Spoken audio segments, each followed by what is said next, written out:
Okay, switching now to rare earths. Our next presenter is Darryl Cuzzubbo, Managing Director and CEO of Arafura Rare Earths. Darryl has over 30 years' experience in global roles in the resources, services and manufacturing sectors, holding both senior exec and executive director roles. This included senior positions with his 24-year career at BHP, including 3 years as president of Olympic Dam. Darryl was appointed as non-exec director for Arafura in November 2021 and subsequently MD and CEO in February 2024. Over to you, Darryl. Thank you. Thank you, Duncan. It's great to be here. Always good to be here at Diggers, quite an iconic event. And just want to call out Canaccord for sponsoring the event and making it what it is. Look, what I'd like to do today is give you a bit of an update on the Nolans project. It is the most advanced construction-ready rare earths project in the world that can bypass China. So just with recent events around rare earths, I think you'll see that we've got the right project at the right time. So as I give you that update, I really want to give it in the context of what's happening in the rare earth sector. Please note our standard disclaimer slide. So what's happening in the rare earth sector? So in the last 3 months, we have seen electric vehicle production lines shut down across the US, Japan, and Europe. And this train crash has been coming for over 3 decades. And to address it structurally is not going to happen overnight. And it's a crazy situation because if you think about it, the average price of an electric vehicle is $47,000 US, and we have not been able to manufacture them at full capacity because there wasn't access to $70 worth of rare earths. Now, this is quite similar to the semiconductor chip crisis that we saw coming out of COVID, where you couldn't produce vehicles because you didn't have access to relatively inexpensive chips. The big difference between the semiconductor chip crisis and what we're seeing with rare earth supply is that with semiconductor chips, you can build out capacity for 2 to 3 years. Whereas with rare earths, mining typically takes 18 years to find the resource and bring it into commercial production. So what we've seen is that up until recently, China has controlled nearly 90% of light rare earths, neodymium and praseodymium, which I'm going to refer to as NdPr, and 98 to 99% of heavy rare earths. Most of the 10% that they didn't control is secured through Lynas for Japan. So if you're the US, Korea, or Europe, you are very, very dependent on some of your economic growth engines on China supply. I think we're all aware that rare earths is used to make permanent magnets that's used in our iPhones, everyday electronics, EVs, wind turbines, military applications, and also robotics. The Western world has been moving to address this situation, but it's been turbocharged recently by the US. So we saw earlier this year with the US introducing tariffs on China, that China responded by ceasing the export of permanent magnets, both to the US and to the rest of the world. China and the US then had a truce, and then China has selectively started exporting rare earth magnets again. However, these agreements are only 3 to 6 months. So this supply crisis is far from resolved and still has a long way to play out. What we saw in the last 2 to 3 weeks, the US, through their Department of Defense, underpinned the development of their Mountain Pass rare earths project in the US, and furthermore put in a floor pricing of $110 a kilo for NdPr, which is nearly double the price at the time of NdPr. The primary way China has controlled the market has been by suppressing price, and you can see how the US is starting to break that.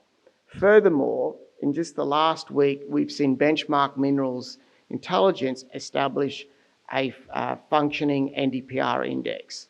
And this is important because you want the price to reflect the underlying fundamentals of the rare earth sector, and the underlying fundamentals are particularly strong. The Australian government has been very supportive of the rare earth sector through production tax credits, through funding, and you would note that they've spoken about establishing a strategic reserve. We're advocating that any rare earth volumes associated with that strategic reserve should go on a functioning NdPr index, such as the BMI index, as a way of fast-tracking the credibility of that index. And you would have probably noted in the Australian this morning where the Australian government, through their task force, is considering a floor pricing. So let me talk a little bit about the fundamentals. So from a demand perspective, we see demand over doubling over the next 10 years. Some forecasters will say that they expect it to nearly triple, and that is driven predominantly by electric vehicles. The decade after this one, robots will start to really take hold, and humanoid robots are expected to use the same or more amount of rare earth magnets as electric vehicles. And they're expected to drive growth well into 3 decades from now. So we've got very strong demand drivers for at least 3 decades in the rare earth space. But the problem is that the supply pipeline is challenged. This graph shows all of the global rare earth projects with mine supply. And you can see most of the projects are in the exploration study phase, relatively a small number in the funding or pre-construction phase. But importantly, most of the projects here are grey. And what that means, that they're only processing to a concentrate or a carbonate. And that means that they are largely reliant on processing capability that exists in China. So in that whole graph there, there's only 3 that are intending to produce to an oxide, of which we are one.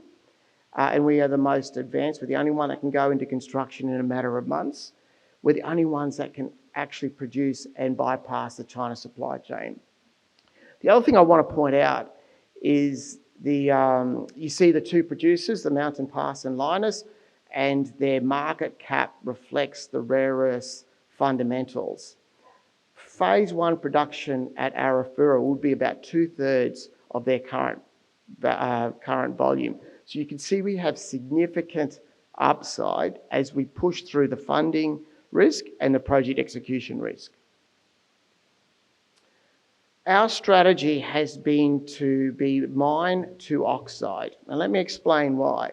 So first, if you look at the rare earth supply chain, it's actually quite convoluted. So you mine the ore, you produce a concentrate, you then process that to a mixed rare earth concentrate, you then separate it into an oxide, you then metallize it and before turning it into an alloy and a magnet. So it's quite a long supply chain.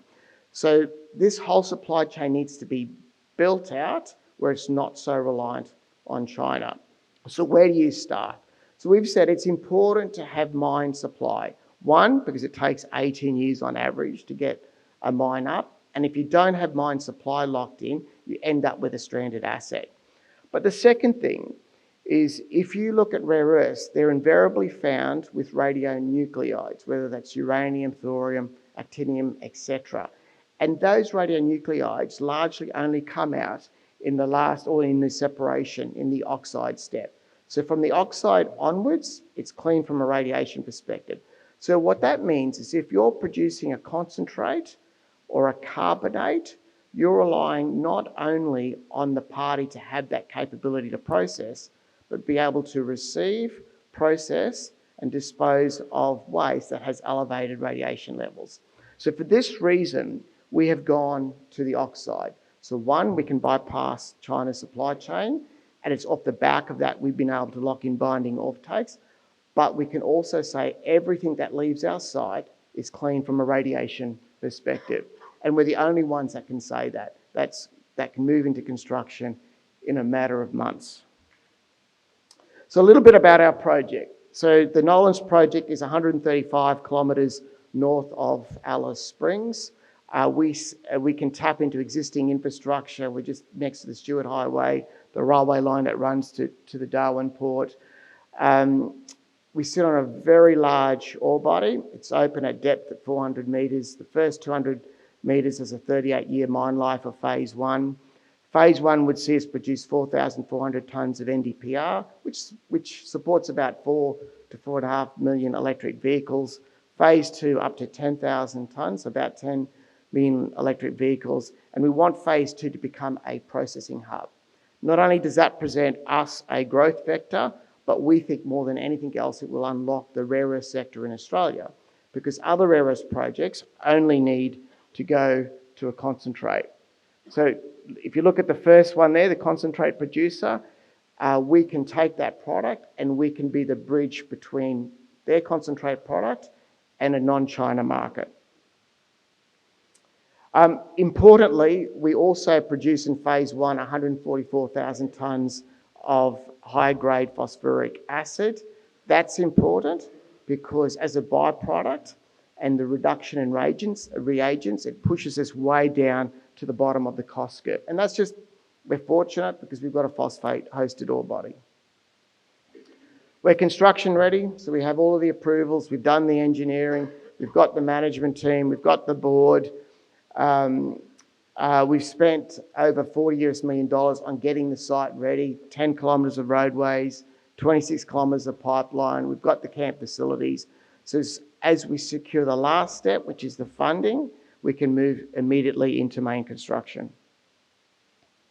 So in terms of the funding, it's a significant ask. So the challenge that we have had is to go to an oxide. It makes it a capital intensive project, but you can see we're nearly there. So we need to secure $1.5 billion of funding, and we've got just over $1 billion secured. So about a year ago, we secured $775 million of debt, 9 lenders, 5 countries that want to see a diversified supply chain.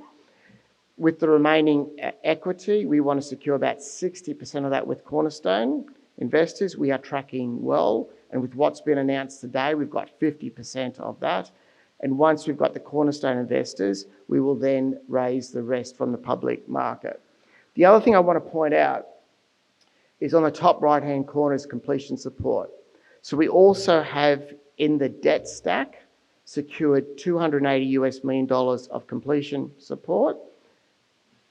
In the equity, we will raise an additional $80 million of cost overrun facility.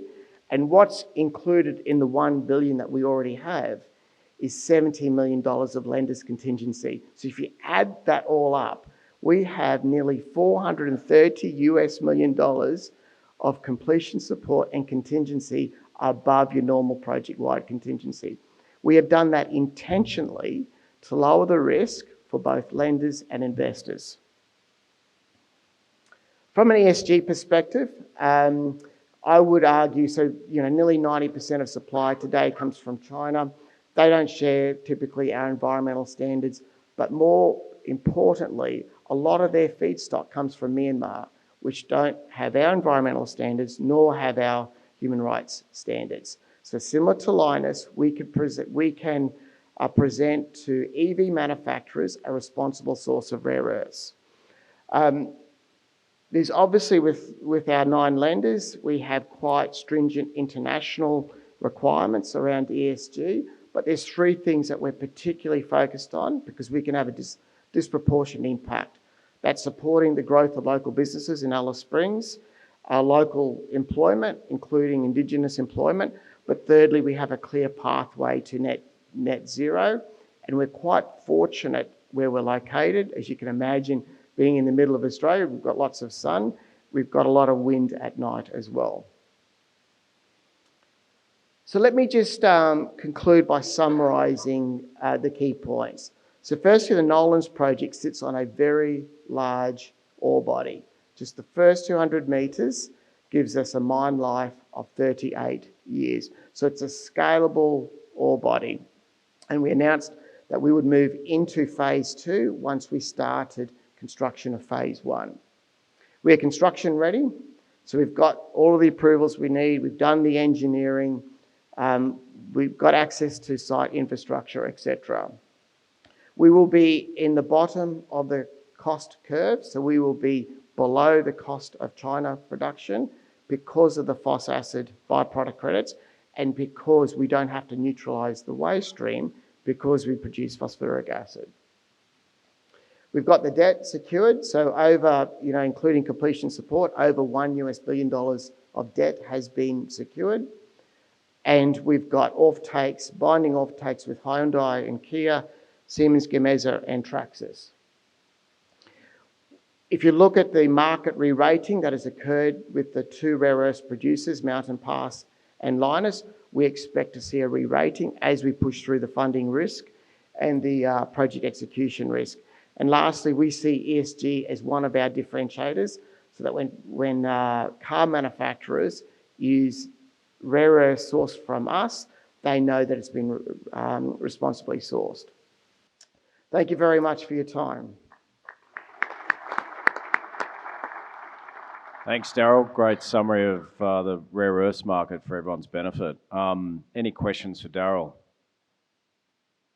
Darryl, I just had a quick one. You touched on offtake strategy right at the end of that presentation. You've got 4 binding contracts in place. How do you think about additional offtake as part of the debt requirements, or frankly just managing risk as you go into development? Yeah, thanks, Duncan. I did miss this.